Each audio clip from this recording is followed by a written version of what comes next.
Hello everyone. Welcome back to Guide Pro. If the chat is not showing in your Roblox game, you may not be able to send or see messages while playing. Now let me show you how to fix Roblox chat not showing up on phone or PC. First, leave the game if you are currently playing.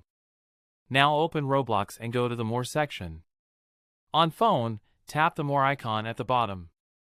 On PC, open the side menu. Next, open Settings. Go to Privacy and Content Restrictions. Now tap on Communication. Here you will see the Experience Chat option. Set Experience Chat to everyone. Then set Direct Chat to everyone as well. After that, go back and open the Party option under Communication Settings. Set Party to Friends. Also set Group Party to Friends.